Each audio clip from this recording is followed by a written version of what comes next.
Welcome to the Brospective show, podcast, everything. I am here with my brother, Alibi. How you doing, brother? Well, and you? I'm well. So, first inaugural episode of the Brospective podcast. We have nothing against the letter P. We just playing off words. I'm your host, one of your hosts, Ola, with my brother, Alibi.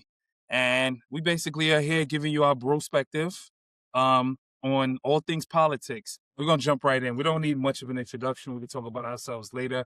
But we're brothers, and we got a lot of things to say about politics. So here we go. We do something called a three-hitter quitter. 3 quick topics, big bro. You'll see it on the screen. What topics we're talking about at the time. You'll see a timer, and you'll see the topics we're going through today. So let's hit it.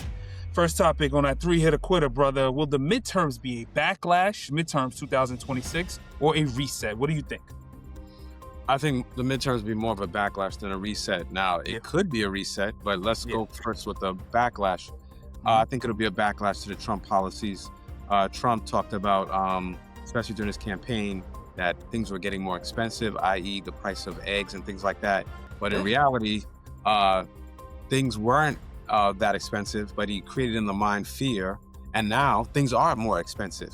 And, his economic policies have been terrible. They've been disastrous. So I think it'll be more of a backlash that people, especially a lot of the MAGA supporters, are very upset with him. They're irate. And a lot of other people who didn't want him to be elected are also going to take it out on him. So I think it'll be a backlash. It could be a reset if Democrats really come with a message and really speak to the hearts of the American people and come with a simple yet clear and effective message. But I think more so it'll be a backlash. So it'll be a backlash. Midterms. Yeah, that's what the midterms are about. The last 20 out of 22 midterms have been more of a midterm penalty. I know Joe Biden in 2022, they thought it would be a red wave. It wasn't, but the Republicans still held their seats. They still held, and I think actually they took over the House of Representatives. Mike Johnson eventually became Speaker after Kevin McCarthy. So Big Bro says it's going to be a backlash, not more of a reset. So we'll see. We're months away, and during this podcast, we're going to go over a lot of the key Senate races, a lot of the key House races, all throughout the months before we get to November. So let's see if it is. Number two. Let's get to the next topic. Is healthcare still a winning political issue right now? I think healthcare is a winning political issue, but I think the basic issue needs to be about economics. It's about, But is healthcare a winning issue? I think so, because I think especially with the policies and a lot of people being kicked off the rolls, and him trying to get rid of Obamacare, I think if you don't have health, you don't have anything else. So I think they can run on that. I don't know if they want to call it Medicare for all or healthcare for all or whatever like that, but I think it could be a winning issue. So, Big Bro, I got a big problem with Obamacare. I've always have. He should have went for the public option. He should have embraced, Democrats should embrace Medicare for all. It is very expensive, but it's very needed, right? Basically, being able to use the government's resources to make sure everyone is insured. You see a lot of progressives embrace this. Nina Turner, Bernie Sanders. A lot of people say Medicaid for all. And I think this is the perfect time to do it for Democrats, at least to push it. They may not get it through Congress if they take over, but they should definitely look to doing that, because now that people are being kicked off or people are not signing up for Obamacare, we saw 1.3 million people in the last few days from last year say we don't want Obamacare because the subsidies are being erased. This is the perfect time to push it because people need healthcare. This is a country that needs healthcare for everybody, and Medicaid for all will do that. Of course, people don't like these big government expensive insurance plans, but we bail out companies. We bail out Venezuela, or not bail out. We take over other people. So why not insure everybody, or at least some kind of basic insurance, not just provide subsidies, because that is a giveaway. That's why I don't like it. A giveaway to health insurance companies. Obamacare, it's a healthcare subsidy, right? They pay for people's insurance, so you're already there. You might as well just go the full way. Now, people say, oh, we don't want the government deciding if you're going to live or die or whatever procedures, but we are already here. So I am a fan of Medicaid for all. I don't know if you are, big bro, but you know, it to me it's a winnable issue because it's at the forefront right now. Yeah, and of course, the opponents of that will say, well, it's going to cost more, but the only way it won't cost more is if you die. So the thing is that I think it is a winnable issue with Obama. I think he did what he felt he could do, where the best compromise was. Maybe some people would say it was politically expedient, but definitely he brought the ball further down to the goal line than it had been before. So there's been some gains with that, but yes, I agree he probably should have went with the public option. But of course, there's a lot of factors in that, insurance companies and others who really want to focus on their bottom line. So they can basically, to me, Democrats take it as healthcare is an affordability issue. Put the two together, like you were saying, and they should be able to do affordability. Healthcare is an affordability issue because you can't afford it, along with your groceries, this and that. And Democrats order. Yeah, you shouldn't have to choose between getting the medicines and the health that you need and what you want to eat, what you want to place in your refrigerator. It shouldn't have to be a choice. Shouldn't have to be a choice. So they can run on that. So that's our second, third hitter, and then we'll get to the quitter. We'll quit and go to the next topic. Gerrymandering wars are coming to a resolution. What will happen? Gerrymandering. Let me give just the audience. Gerrymandering is basically one political side, because Democrats and Republicans do it too.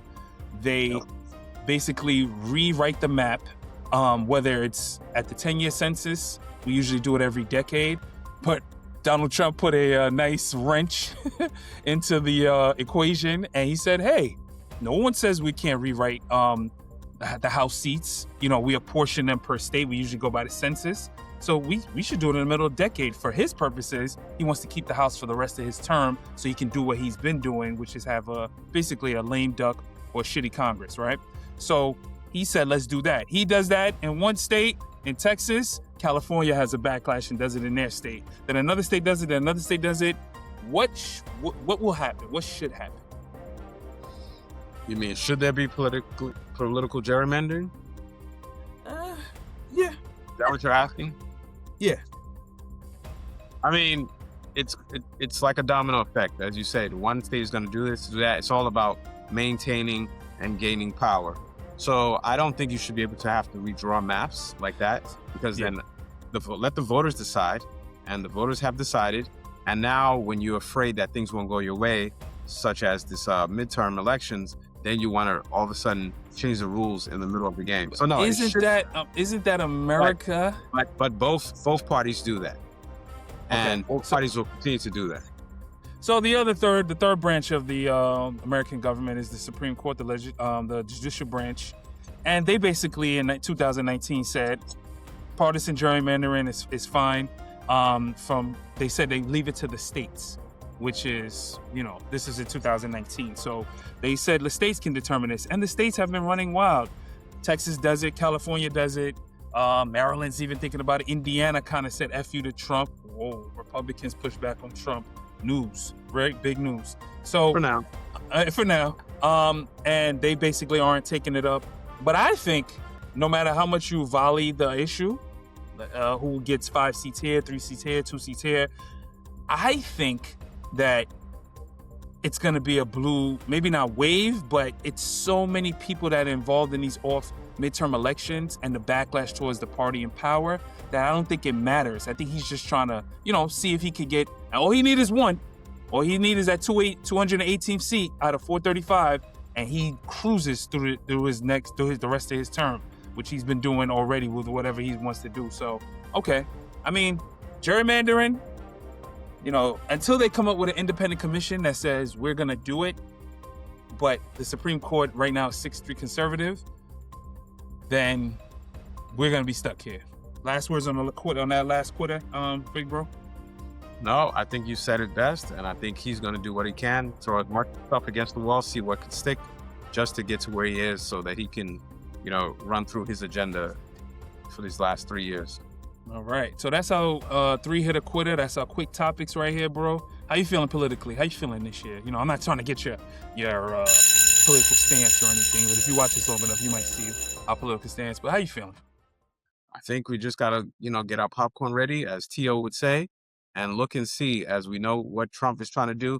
Let's see if the Democrats will fight back, and will fight back in unity. Will they really have a game plan, not just run on, well, Trump is bad, but what plans do you have to make things better? True. Or are they going to play to kind of not to lose? So it's going to be very interesting between now and November. Let's go into our deeper dives. This is when we go into longer topics. You see on the screen the topics we have for today. We're from New York City. We're from New York City. New York City has an election every 4 years for mayor. The mayor of New York City, it seems to be the biggest political job, even be bigger than some governors, behind the president of the United States. And we recently had a change in mayor that just basically took over last year's political scene. Zohran Mamdani, Mayor Zohran Mamdani, came out of nowhere, polling at 1%. 1%. It looked like Andrew Cuomo, aka Mario Cuomo Jr., was gonna cruise to the nomination of the Democrats. It looked like Eric Adams, once he got in trouble, wouldn't, and Cuomo would cruise into there. But a funny thing happened on the way to City Hall. Zohran Mamdani basically galvanized, Trump style, people, and said, hey, I'm here, and I hear your cries. I hear your affordability. To me, he's like the other pendulum of Trump, and even Trump praised him after he criticized him and got all these Republican people against him. And Zohran Mamdani won. He shellacked Andrew Cuomo in the primary by 12 points. Then he won after Mayor, Mr. Swaggy Swag Mayor, dropped out the race, endorsed Eric Adams, a new guy. He endorsed Andrew Cuomo, and they still lost. So now he is the mayor, and he is outside, like he said, and you see him in many different places. Zohran Mamdani, after seeing all that, we're only 2 weeks in, or about 2 weeks in. Seeing this, I'm asking you, big bro. We diving deep, so get ready. You all ready? You ready? Is this a Mamdani revolution? Do we see candidates like him? So first of all, I'll lay it out. He's 33 years old, young. On both sides, do we see younger candidates? 2, do we see candidates that are more idealistic? 3, do we see candidates, is this just real, or is this hype? Is this a one and done? Or is this something that spreads all over the country on both sides? Go. I think it's too early to tell if it's one and done. Right now, he is a one of one, and for some people, it makes them think of President Obama when he ran back in the 2008 election. Very. So, and doing different things. For instance, he utilized a lot of social media technology at the time.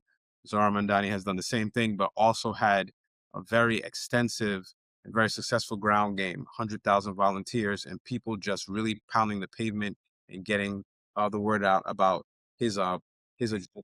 So I don't know yet if it's a revolution, but I do know that a lot of people, especially a lot of people under 40 in this great city, are basically saying they cannot afford to live in the city. They cannot afford to buy a home. They cannot afford to even rent. So he spoke to that as well as other issues. And where I think he obviously won, was that a lot of the people, Andrew Cuomo, Eric Adams, and a lot of others, were just kind of saying the same old, going with the status quo. I can fight crime. Yeah, if you were Andrew Cuomo, I know the you were system. basically saying that I had experience, but a lot of people said you also had experience of sexual harassment and assault. So the problem was that he didn't come up with any new ideas. And you were a career politician spouting the same thing. Well, at least this guy, maybe because he's also young, but he also brought a fresh approach, a fresh perspective. And people wanted People like new. People like didn't new. They like new, but also the same old, where he didn't have experience in just the red tape of Albany. He didn't have experience in just, I have to get through this and get through that. He offered a fresh perspective on some of the old policies. And now we have to see if he has to govern. It's one thing to campaign, it's another thing to govern and legislate. So can't say that it's going to be a revolution. There'll be others, but I think there will be some people who look at him and say, you know what? He just said what was on his mind, and he had the audacity to do that. So I'm going to try the same thing. Audacity to do it. Yes, the audacity, and the fact that he was young, He looked young. He looked energetic. Andrew Cuomo looked the same. It was even hard for him to smile because he's always looked like, his face was strained, So I think with that, people were tired of hearing the same old thing. And you had many years as governor, and you basically were going to do the same thing just as mayor. So he underestimated that a lot of young people will come out. He thought it would just get a lot of seniors, a lot of veterans, a lot of the classic old people who usually vote, a lot. And that's what a lot of Democrats were thinking, the same particular old guard where Zohran Mamdani was able to expand the electorate, and people wanted to hear from him. Now, it remains to be seen what he'll do. But so far in these 2 weeks, the ground running. But is this a revolution? Do we see this play out over the country with the characteristics that I said before? I think it's too early to tell, because remember, to have a resolution like that, you have to have enough people who want to upset the system. But I think there will be Zohran-like candidates, meaning alike as in they want to talk about some progressive ideas. But it remains to be seen if you'll have other people who will be like that. Because before Zohran, some people would say AOC was kind of similar. And they are from obviously the same political party. And the squad, Ilhan Omar, to Rashid Tlaib, and those women. This is a new day. Yeah, exactly. And they've expanded the electorate of that Democratic tent. So before I get to the we're gonna get to in New York they have the DSA, Democratic Socialists of America, right? They're eyeing seats, multiple seats. They're eyeing. Does this upend the Democratic Party? Hey, Zohran won. He didn't lie. He ran as an Islamic person who worships Islam. He ran as a socialist, as he said in his speech. I ran as a Democratic Socialist. I will govern as a Democratic Socialist. You don't have to hide. You don't have to worry about the word socialism, because we live in a country we know is a socialistic country. So, is this the framework? Is this what the DSA is now coming out of the woodwork? I think what it is saying is that the Democratic Party, the traditional moderate Democrats, are going to have to make space like they've had to do the last few years, not because they want to, but because these people are coming and they're unapologetic about their ideas and getting their agenda across. So I think if you want to remain relevant and you want to look to the future, you're going to have to evolve. Just like there were people in the Tea Party who pushed Republicans to change some things up, I think that's what's going to happen here. Because the old guard or the old way of doing things is not really winning, because a lot of those people are dying out or they're retiring and their ideas are not as fresh. So any group that wants to succeed, you have to evolve. Yeah, and even being the one of two party system, you have to attack, and that's why I'm gonna throw in Democrats in 2026. I know you love this topic. Should a new crop of Democrats be led in? New crop. I'm gonna go over it. James Clyburn, he's one in the congressional leadership. Well, I don't know. He is right now, 80 something. Nancy Pelosi recently said she'll step down. Chuck Schumer's in his 70s. We already know what happened last year with President Joe Biden. Is it time to step aside? Well, I don't know if they should slide to the left, slide to the right. What I will say, you should think about doing that if you're just there to maintain power. Do you still have the energy? Do you still have the fight? But then the voters should think about that as well, because, are you just voting in people just to vote in people, just to kind of maintain the status quo? That's always how it's been in America. We say we want some things, but I think what should happen is, and I don't want it to be about ageism, but what I think should happen is that usually you should know when to go instead of being pushed, because the whole point is to pass the baton. So I don't want to say because somebody's 70-something or 80-something that they should go. We don't do ageism. If your ideas are not fresh, and you're just still doing the same thing, even though you can see around your constituents that that's not working, then it is time to go. But there are some people who are younger than them. They should be out of office. But again, it's about who's voting. So should there be a new guard? Like, for instance, I don't think Chuck Schumer should be the face of the Democratic Party.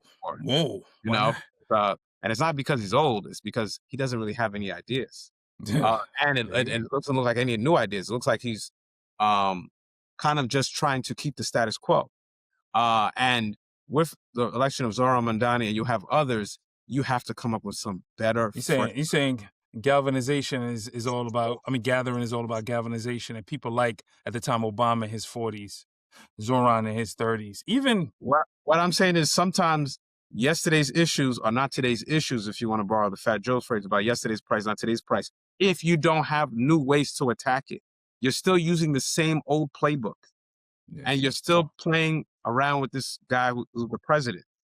So I'm saying that if you're going to continue to try to use a Metro card, and Metro cards are basically obsolete now for what are today's problems, what is today's transportation, then yeah, you should be out of here, or at least move to the back and let a new leadership, brand of leadership come forth, a new group of young people to come forward. So are we giving Nancy her credit? She finally said she went out. Basically, she did a John Elway. I'm 39. John Elway was 39. She should have gone a long time ago. I know she said back when Hillary was running. Why though? Because she could galvanize the truth. She raised money. Necessarily retired, but I'm saying, they made sure, Speaker Emeritus and this and that. First, she said if Hillary Clinton wins and we get a female in there. Then she said, okay, if we get a Democratic president, and we got Biden there.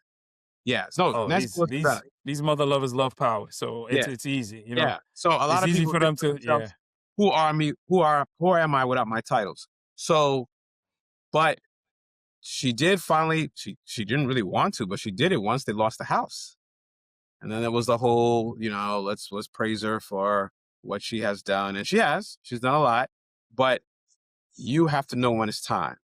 And you cannot be the head of party. Not because it has nothing to do with her age, but it's the fight. It's the fight. And also, it's better to jump than to get pushed. And I think eventually she would have done that. She would have been pushed. And so you're saying your boy James Clyburn should step aside, bro. The Bakari Sellers is waiting on line one. That's what you're saying? I think James Clyburn should step aside if he knows for sure he's giving South Carolina the constituents there everything you can, and you can still be impactful in other ways, especially with what's going on now, where the Republicans are trying to eliminate as many black seats as possible. They're trying to consolidate some, and forcing people to run against each other while eliminating seats. So I think if it's not about you, it's about the party, and it's about doing what's best for your constituents, maybe you should call Bakari Sellers or someone like him. Well, because how much is the DNC is? That's what you have to think about. How much is enough? Yeah, how much is enough? When is enough enough? I mean, the Democrats seem to, when you're one of two parties in this country, which is crazy to me, how many tenths we have in this country, but it's only one of two parties. It kind of is easy sometimes to say you want to win elections, but you're still a multi-million-dollar or $1 billion organization that makes money. If you're Pepsi or you're Coke, you still make a lot of money, right? Yes. So, So AP says that I think right now as we're speaking, Mike Tomlin is calling James Clyburn and telling him sometimes you got to know when enough is enough. You just enough. You got to know when to hold them. Yes, got to know when to fold them. So the DNC is launching a multi-million-dollar voter registration initiative in places like Arizona and Nevada to rebuild young voters, people of color, non-college educated voters. Is the tent too big sometimes? Trump focuses on this. He says this. He wins this. But caveat, he doesn't win kind of off-year elections. He barely wins elections, 2 million votes. More people voted. He didn't win a majority, a plural majority. Is the tent too big with the Democrats?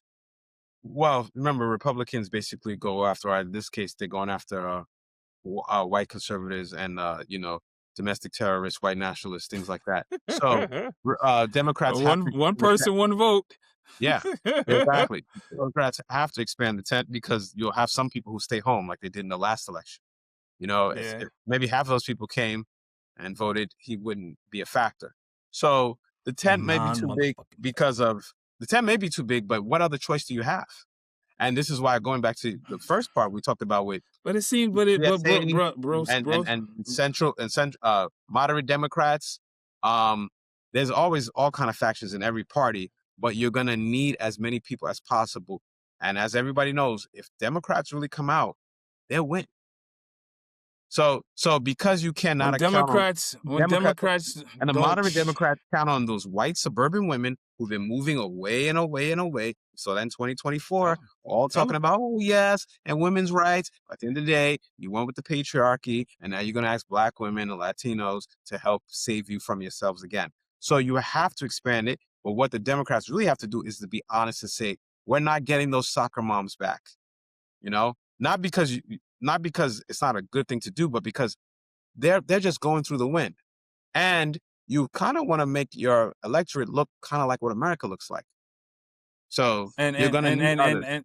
And it's a perfect time to pick up naturalized citizens and people who fear and didn't sign up for this. Because I do believe there were people who didn't sign up for being shot in Minnesota or, again, tonight, shot in Minnesota again.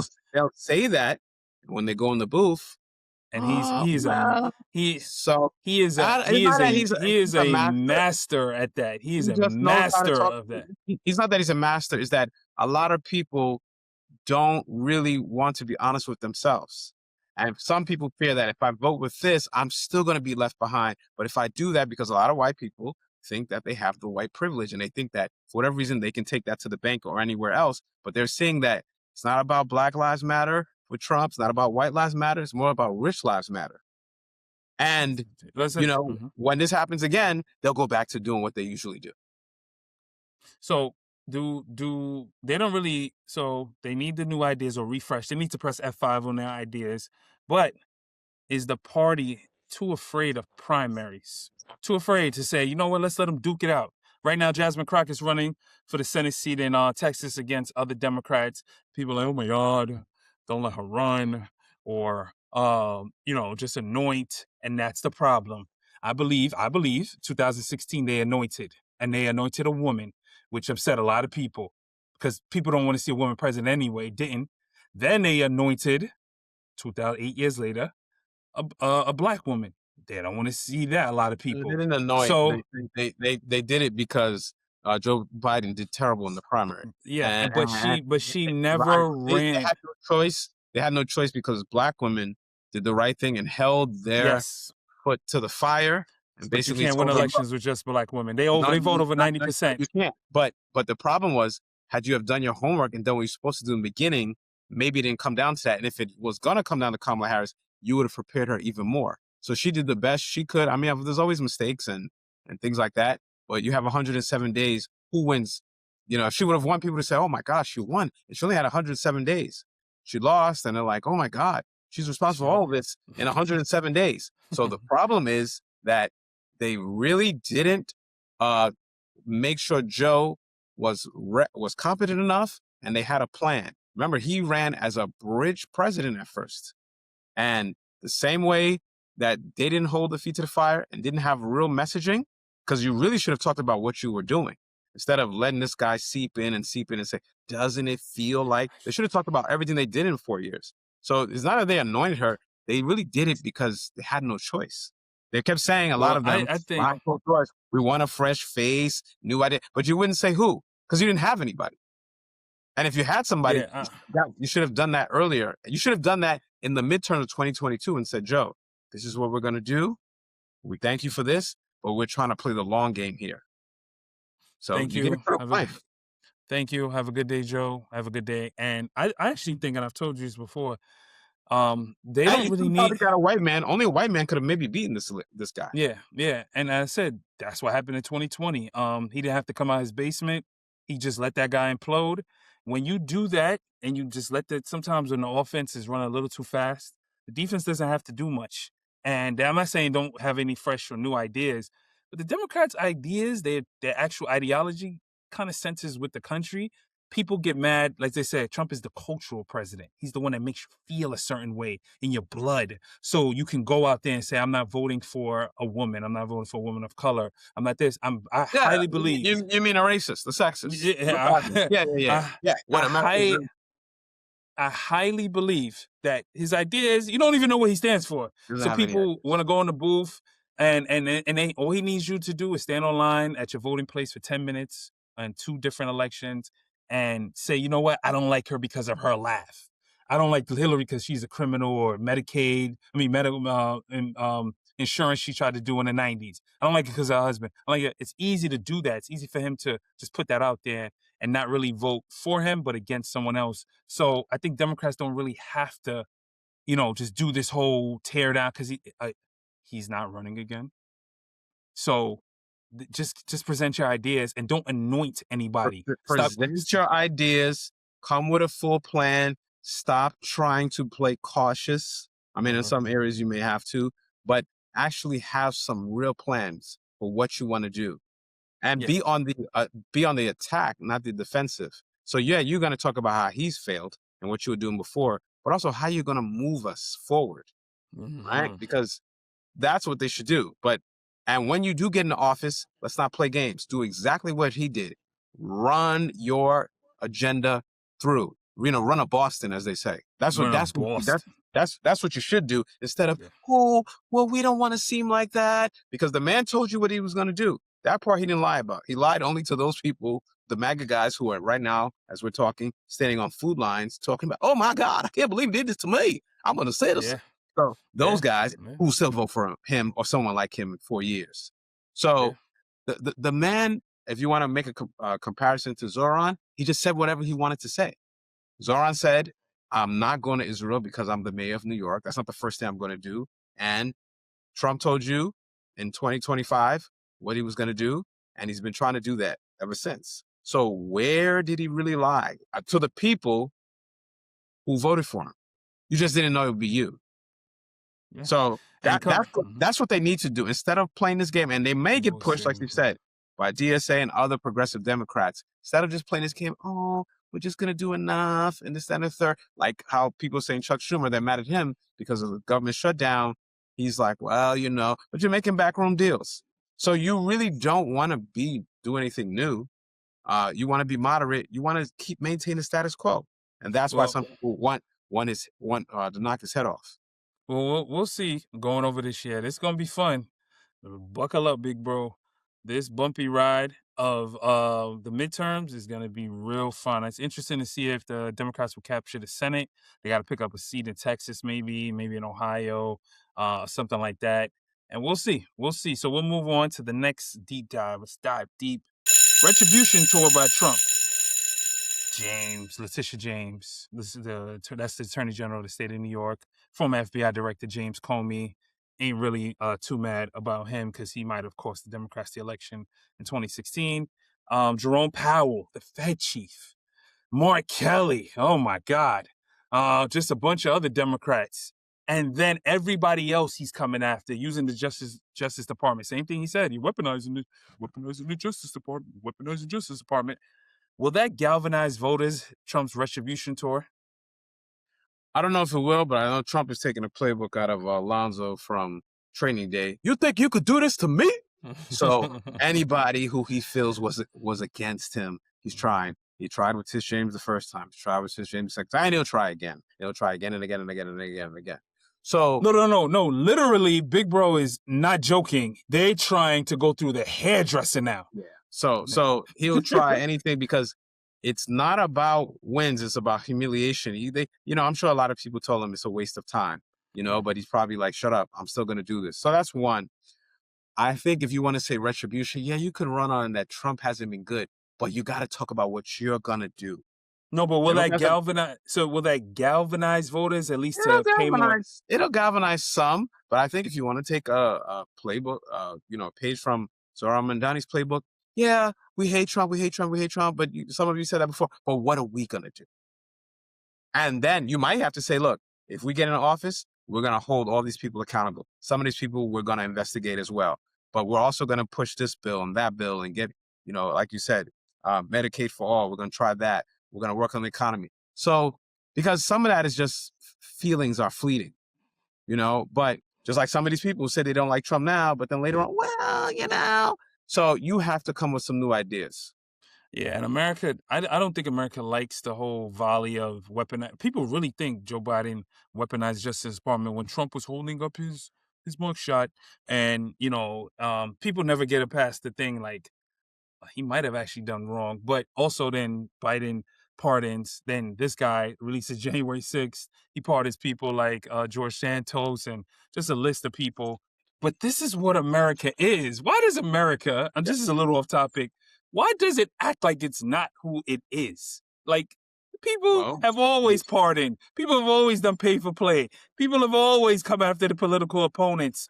It's just now it's in the forefront, you know? I think it's whatever narrative wins. You know, obviously on the Republican side, they have Fox News and a whole lot of other things. So they'll continue to paint the narrative story. It's like this country always creates a narrative, the story of traditions, ideal, working America from 250. man up.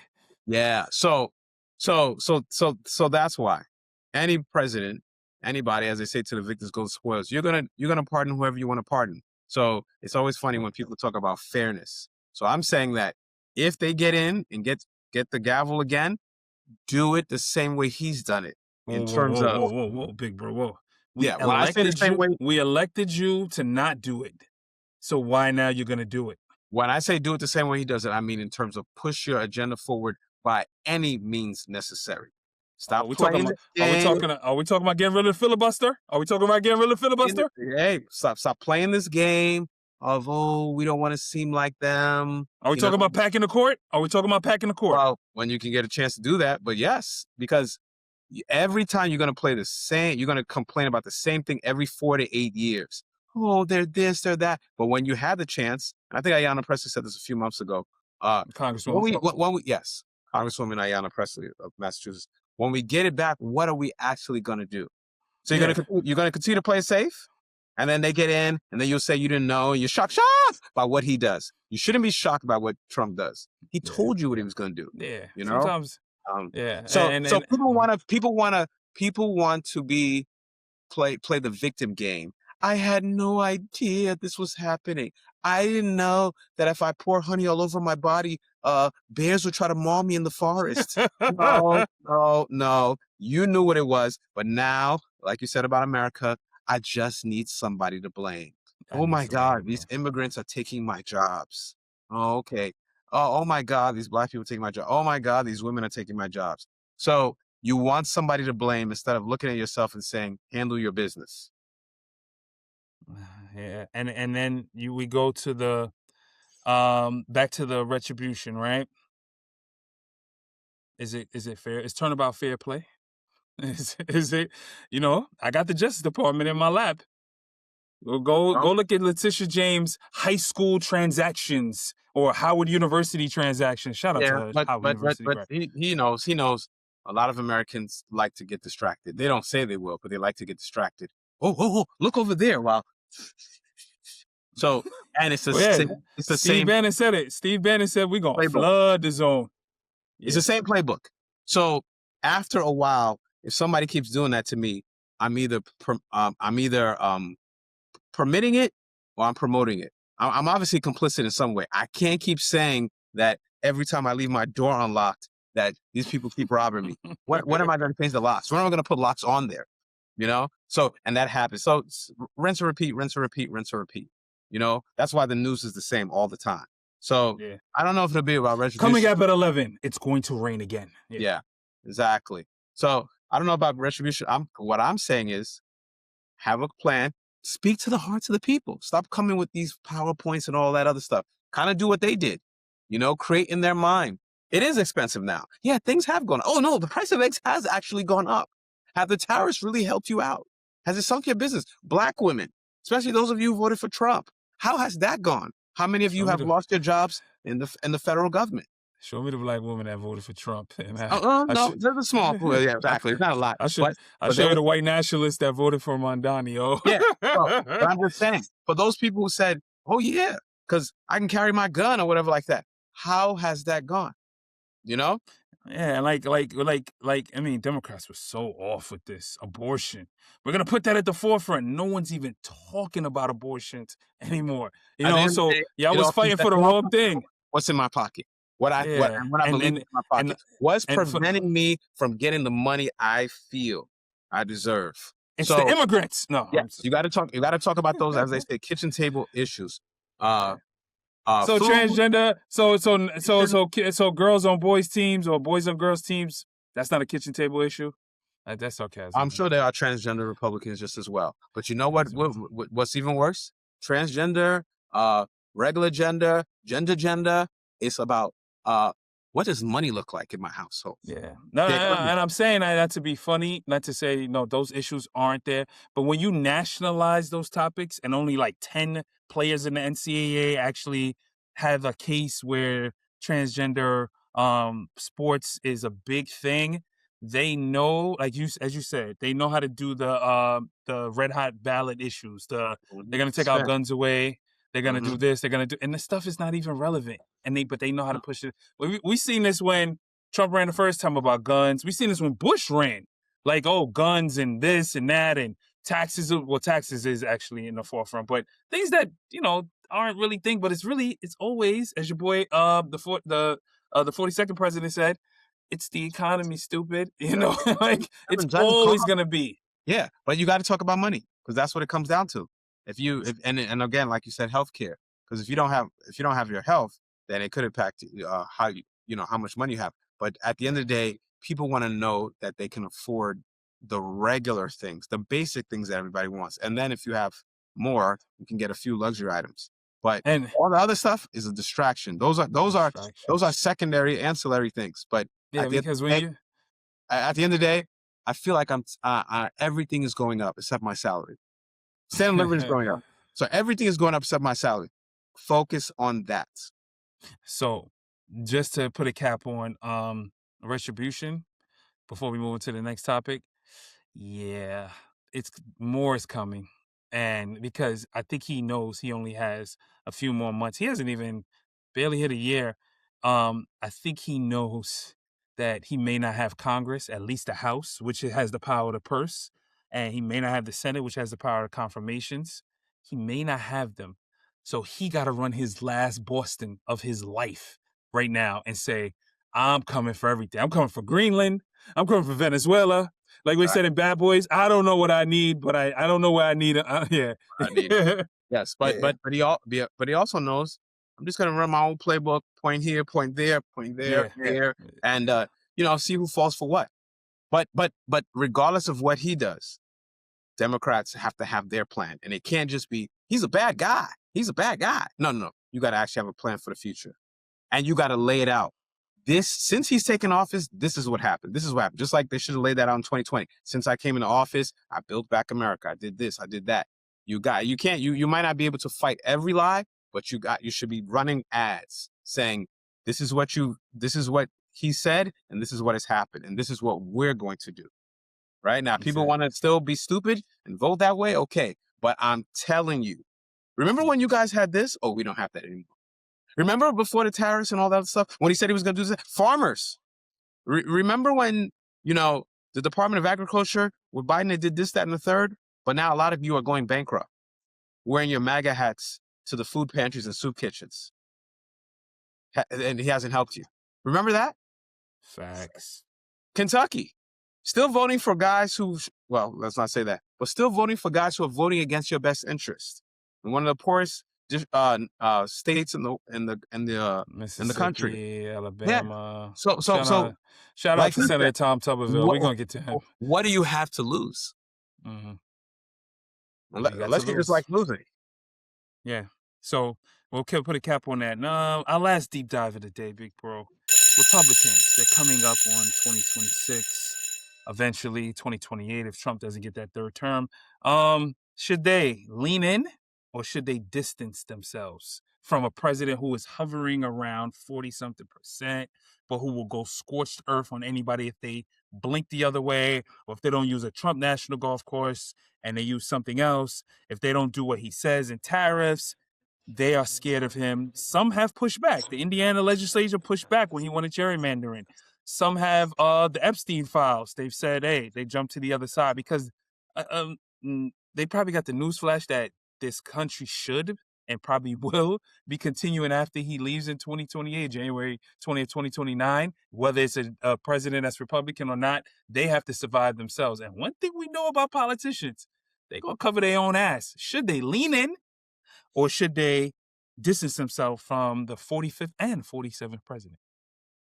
I think they'll lean in enough, even though it doesn't mean they like him, but they're thinking about what's going to help me until we see what happens in the 2026 So they're midterm. gonna put a little in the baggie, put a little in Yeah, the purse. yeah. So you're going to dance this way, but as soon as it looks like soon as it looks like his thing is finished, then I think you'll hear more people talking.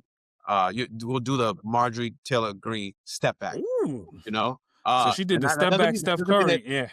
that doesn't mean that they're good. It just means that they know, oh, okay, this horse is not going to win anymore. So now they're going to want to, save themselves. So is it a delicate chess game here, or do they just say, it's a delicate chess game? I'm actually going to answer my own question. It's a delicate chess game. You need him. Someone's gonna need his because he does direct, but he also doesn't. He has a very mixed record of winning elections that he endorses. Remember, he endorsed Herschel Walker.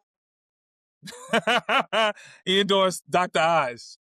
And he also picks a lot of people who are already gonna win, like a JD Vance when he did win in Ohio. So as Bakari Seller said, it's not transferable. His no, voters.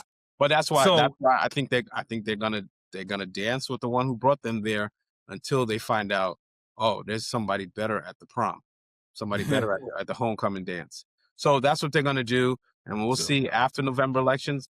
You see some of them will slowly diss themselves, and then maybe that may make him think, am I going to try something crazy and try to run for a third term? Or, but in the meantime, they too should be getting their bench. Not that I care what they do in terms of that, but they should be getting their bench ready. if you're a Republican in a Biden-Trump swing district, one that might vote, like the Bronx. The Bronx was a perfect example. Not the Bronx. Let's say something like out in Long Island, right? Mike Lawler, people like that. Congressman Mike Lawler. Um, what's the play here? Like, how do you keep your Republican kind of Trumpy thing, but it's about 50-50 where Laura Gillen can rise up in a year that Trump wins and Harris loses, and Lauren Gillen is a pretty moderate Democrat. How do you do that?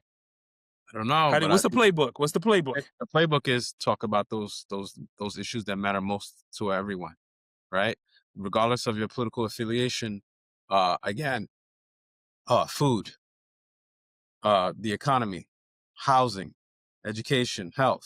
So no matter what side you're on, that's the play. Then later on, you'll talk about, especially if you want to talk about, like you said, in Long Island, where some of them don't like immigrants, except for when it comes to fixing their fences and legal contractors. Then they're okay, But if they want to move next to you, me quite nice. So the thing is that I think that's what you have to go on. Those things that bring anybody together. No one is going to be against getting more money. No one's going to be against reducing prices. So I think that's what you should do. Try to run in the middle. Try to run in the middle. Just play a little to the left, play a little to the right, and just hope that election day. The problem is when you got this unpopular, especially in New York, places like that, popular president that you can't really alienate, but you also can't run with him. You can't do that. Shout out to Eric Adams, who had to try to play that political game, and it didn't work. It doesn't work in a Democratic city that's 5 to 6 to 1. I did not. I'm Eric Adams. I'm from Brooklyn. Got swag. Yeah. So, I guess the playbook would be, you're saying some will lean in, but some will lean back. I think everybody's going to take stock. You're going to have a certain level of self-awareness and say, how much do I dance with him? If it's going to make it politically expedient for me. And others, I don't think anybody's going to fully distance themselves, especially if they don't think they can win. But I think some will try to step back a little bit, because I think a lot of them really want him to be gone eventually. You made a deal with the devil, you got some power, but hopefully chickens will come home to roost. Okay. El Haj Malik El Shabazz, also known as Malcolm X. He's somewhere on my shirt. Somewhere here. I don't know. All right. So we're done with our deep dive. Let's move to a game. Would you rather political style? Big bro, would you rather control Congress but lose the White House, or the reverse, win the White House and lose Congress? Nah, control Congress. because control Congress and they lose the have White House. Yeah, if you have to pick one, they have the purse strings. They have the power to purse. They also the House. Senate confirmation, although most of those things get confirmed a lot of times. Obviously depends on who has control of Congress. But like for instance today, I forgot the particular thing, but Republicans were able to block a lot of Democrats who wanted to stop what a bill giving authorization to Trump for the Venezuelan incursion. Exactly. So no, I rather that, because they are the ones who set the budget and can determine what goes there. So if you had to pick one, so it's kind of my answer is kind of hard, because I remember Obama came in with a Boston, and he spent a lot of political capital on the Obamacare. He had 60 seats in the Senate. Could have got a lot more. Or he actually had 59 if you go back and look, because when Ted Kennedy died, they had to elect another one. Looked like Martha Coakley would win, the state attorney general, and then Scott Brown won. So he never really got to have the 60-seat super majority, because you need 60 seats in the Senate to have a super majority. Probably won't happen ever in our lifetime again. That was the last time I was even close. And I remember they had all three, and you have a chance to run a Boston. Then I remember what happened when they lost the Senate. So let's go down memory lane, and let's talk about Merrick Garland. Remember you said you have to pick one. I know, so I'm gonna get there. Antonin Scalia dies, Supreme Court Justice, and Obama says, hey, let me not nominate a black woman like Ketanji Brown. Let me nominate Merrick Garland. For whatever reason, he renominated him. But a funny thing happened on the way to confirmation. Republicans had the Senate by 2014. This man dies in 2015, I think, Scalia. And he doesn't get to fill that seat. The chain reaction of events after that was so against why you may or may not want to have the White House, if the question is White House or the Congress, because you really, especially in your second term, a lame duck. So my answer is, if you had to pick one, I would pick, if you're in your first 2 years of your first term, you want the presidency because you've been elected and your agenda is what the people are asking for, if you have to pick one. So Congress might have to capitulate. But in those last 2 years of the second term, Obama was neutered. He didn't get to put in Merrick Garland, which was a terrible pick, by the way, for political reasons. Okay, you could turn down a white man who wants to be a Supreme Court justice. And I know what Obama was trying to do, put the guy that was most qualified. But let him put a Ketanji Brown or a Loretta Lynch or somebody up, and let people see them turn down a black woman getting on the Supreme Court. And you've mentioned that many times to me. That would have been the political, dastardly move. But he went with the thing, and they didn't have the Senate. And Mitch McConnell, as studious as he is, astute as he is, to knowing the system, he never even had a hearing on it, which led to 2016, the election, which led to, they get the conservative majority now because they put in Neil Gorsuch. And then another person retires, and this guy got 3 picks. 3 picks out of 9. He has 33% of the court, and he still might get more of the picks if let's say your boy Clarence Thomas says, I had enough of taking backroom gifts. Let's say the John Roberts, the Chief Justice, says, I had enough of this, 20 years of this, I'm good. Or let's just say something happens to one of the 3 liberals on the court, and all 3 are women. Ketanji Brown Jackson, our girl from the Bronx, Sonia Sotomayor, Elena Kagan. Another pick Obama could have really went with us. But let's just say that happens. But to say all that, I think it depends when. You want Congress, I think, at the back end of a president's term. You want a president at the beginning of a president's term, because he has so much political capital to spend. So, I think that would be what is expedient. Or would you rather? Okay. I don't know if you have anything else to say on that, but I think we both answered the question. Would you rather win the argument online or win the election offline? Rather win the election, because the election is the last say.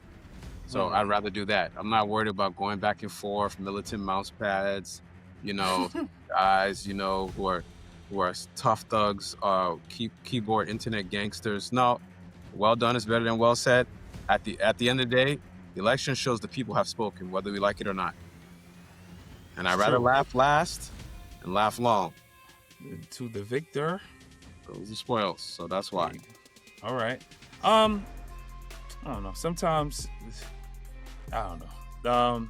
Having the ear of the president and winning the argument, or having the ear of a politician, which we know most of them are bored, sometimes might be better than winning an election, because if your side doesn't win, then what do you have? And then you have to try to pony up. Remember, we just went through this in New York. I'm moving to Florida if this guy wins, Zohran Mamdani. I'm doing this. I'd rather win the election, like Zohran won, and we haven't seen any billionaires move. So what I'm saying is, those guys all lean back and we'll do business. They had no choice. So they don't win the argument. They don't win the election. Now you have egg in your face, and now he has all the political capital in the world. That man is outside too. That man is outside. That's what I'm saying. By he couldn't always go back and forth with people online, or his supporters couldn't always. But at the end of the day, he won, and now he's governing. That's it. So through a curve into a lot of Democrats' plans, mainly Eric Adams, Jumaane Williams. If you know New York politics, you know what I'm talking about. Because I should have been in my second term by now. Because these things usually are an 2-term, 8-year kind of cycle. De Blasio did it. Bloomberg said, I'm really going to do it. He did 12 years. Giuliani did it. So these things, usually mayors, and it's crazy, and we'll get to, Eric Adams another day or whatever. The 2 black mayors go out in 1 term each for 2 very different reasons, David Dinkins and Eric Adams. And Adams, I think on the next episode, we'll do a requiem of Eric Adams' term, like really dive in, because he doesn't want to leave the news with his meme coin and all that. So why not? Let's do that. But we'll do that next episode. Olayemi, because I'm sure she's definitely happy he's gone. Olayemi, please. Jim Harbaugh can sign with the Giants, by the way. All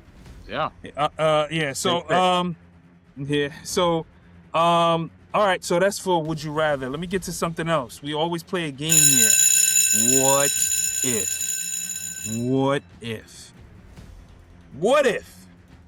for this country, I want you to be an American for a second. You're American through and through, but for 1 second, I want you to look through the eyes.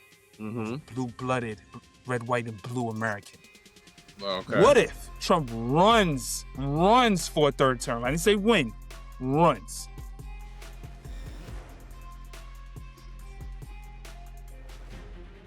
What if he runs for a 3rd term, big bro? Not wins, runs.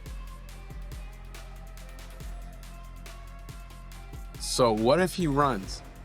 What if? This is our what if segment. What if he runs? Tell me through the eyes of American, what happens to this country? Well, it depends on which American, right?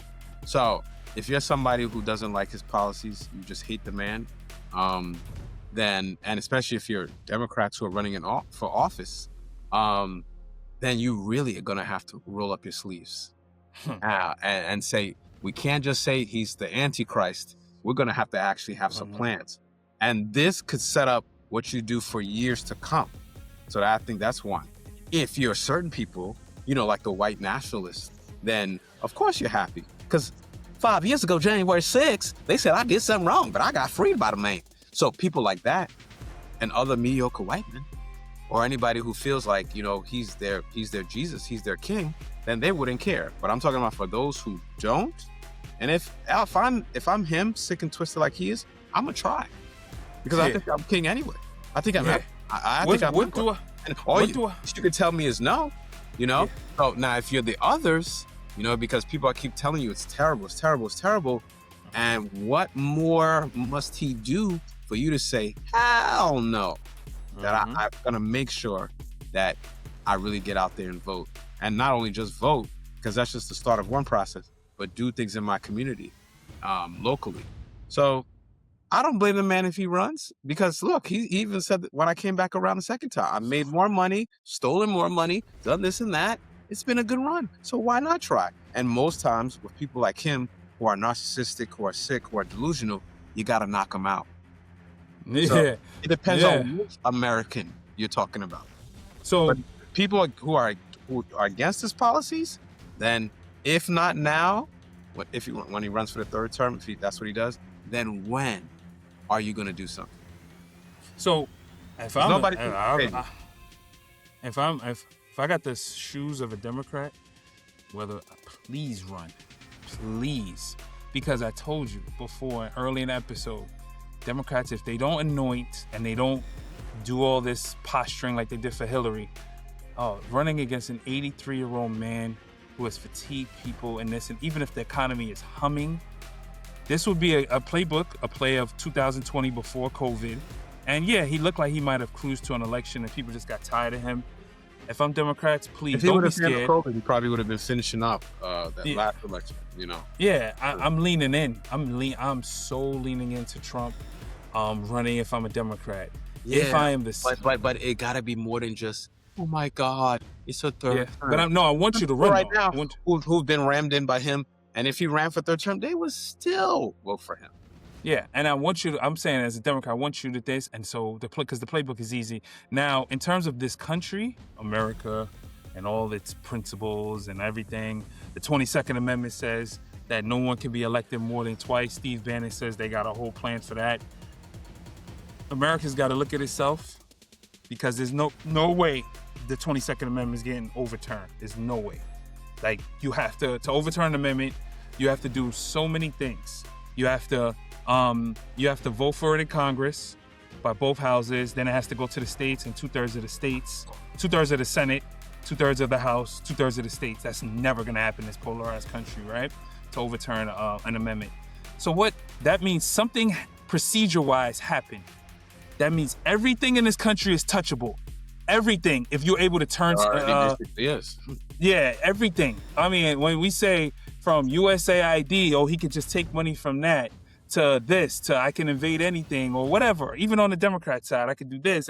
Nothing is untouchable if he is allowed to run for a third term. Whether he wins or not, but nothing in this country is untouchable. Don't tell me we can't do Medicaid for all. Don't tell me you can't have a comprehensive immigration system. Don't tell me that means they're just keeping these problems alive so that we can't have any progress. And so if you can touch the third term, which is the way America operates anyway. Yeah, but if you can touch the third term in our faces, because obviously half the country is going to be like, what the hell is this? If you could do that, it spells either big trouble or big reform in this country. Don't tell me you can't do anything that we don't set our mind to. Please don't tell me that, because that means we can't. No, this means America have to, I don't want to say finally, but be honest with itself. People want to be shocked, but no, this is what America is. And for a place that talks about true democracy and tries to help other people have democracy, no, it's not. So it would have to stop lying to itself, which I don't think that's ever going to happen. Stop your lying. Yeah, so, all right, so that's what if. So to piggyback off of that, we got a segment called Say Something Nice of somebody. As you can tell, we're not the biggest fans of Trump. We don't have our MAGA hats. It hasn't come in the mail yet. But Say Something Nice will involve us saying something that, maybe somebody's been in the news and a lot of stuff hasn't been said nice about. So this is an easy one because we just got off of him and the topic. We don't want to seem like the bashers of bashers. Say something nice about the 45th and 47th President of the United States, Donald Trump. Something nice?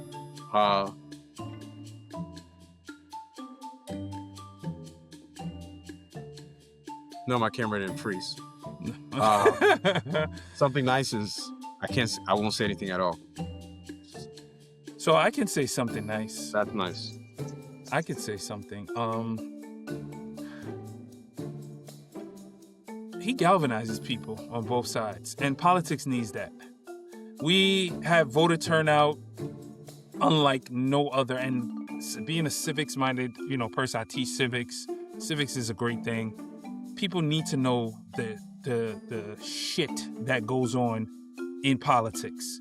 And he has definitely, you know, when it's boring and it's a bunch of guys standing at a podium and they're talking about filibusters and they're talking about government shutdowns. We've had government shutdowns before, but my God, people took this one, and the ones he's had under him personally. We've had impeachments. We've had, you know, congressional hearings. We've had a bunch of stuff. That man galvanizes both sides. People have very strong feelings about that man, and I think that's a good thing going forward when he's long gone, for people to say, you know what, but it's America. I don't think it'll stick. You know, as long as people have certain things in their life, I think they're not going to be pay attention to politics. So I think Donald Trump is a great galvanizer. He was a great TV star. He knows how to get people going. And for politics, that is a very important thing for this country. People will show up even 10 years from now to make sure they vote against him. And he won't be on the ballot.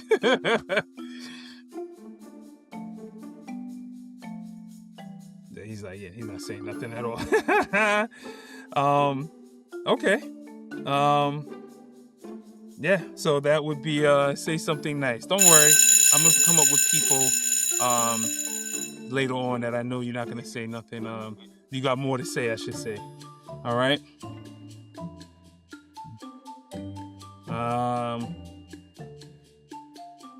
Nostalgia. We go into one of our last segments, nostalgia.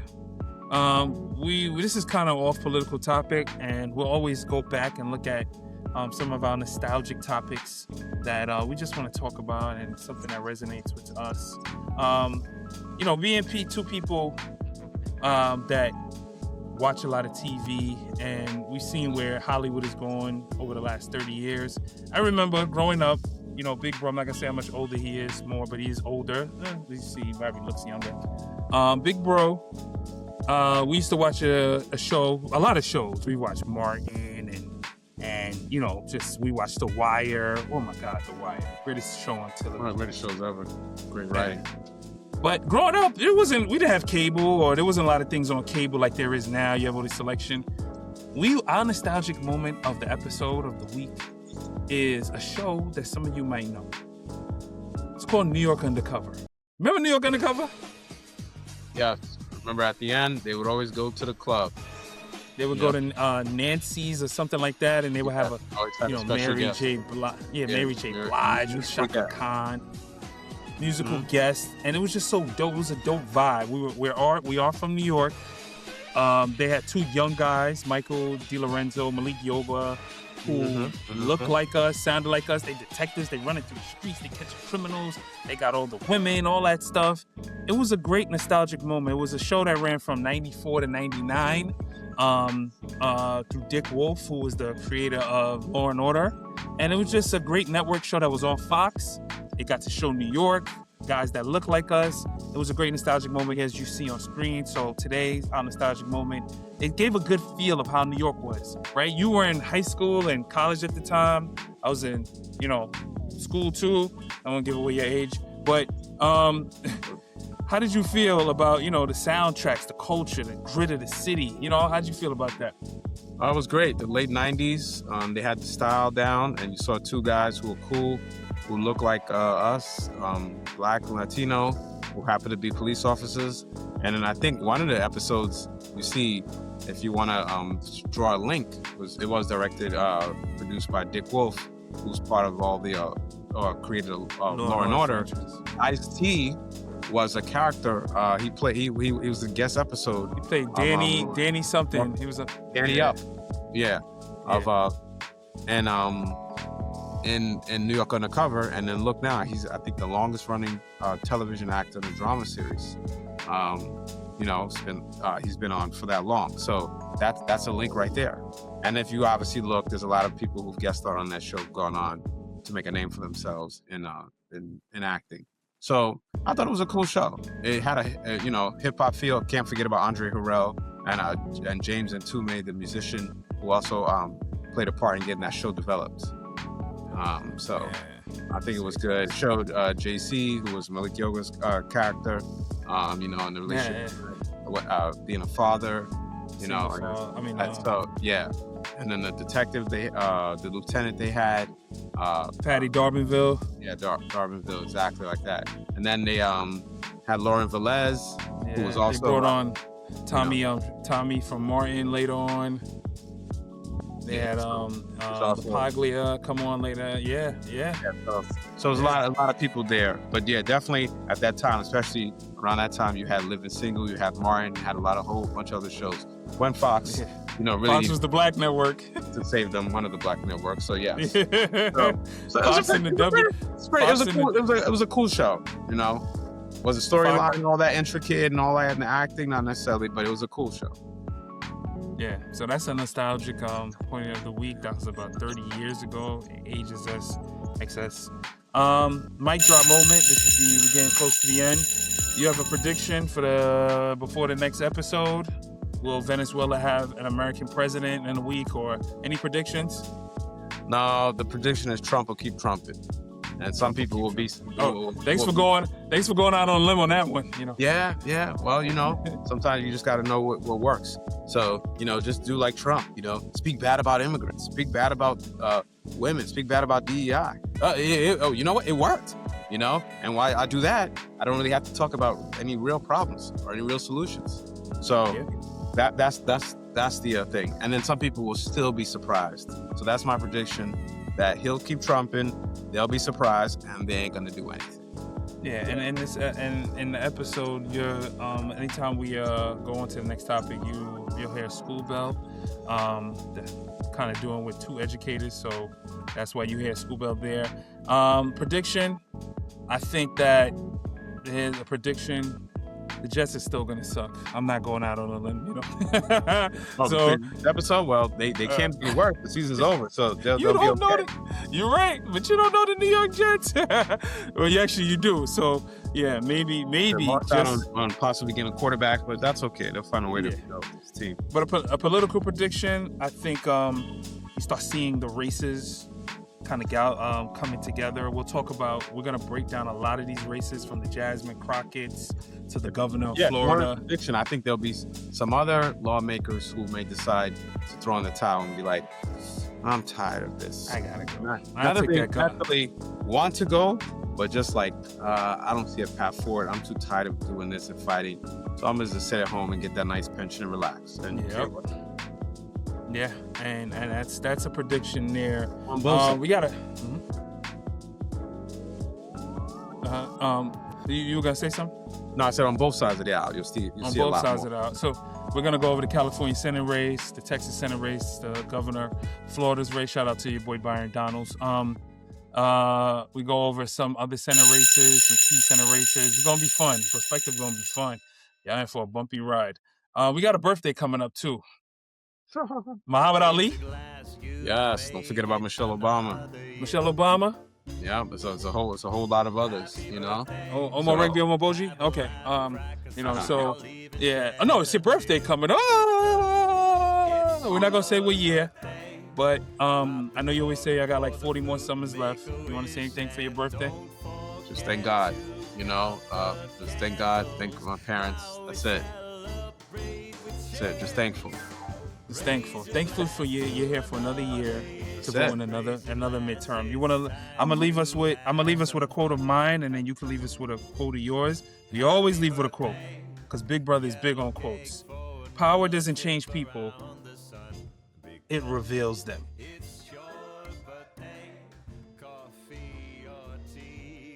Quote for us. So the quote will be, there are three types of people in the world. Those that make things happen, those that watch things happen, and those that wonder, what happened? And that's Brospective for the week. I am Ola, that is Alibi, and we will see you on the next go-round.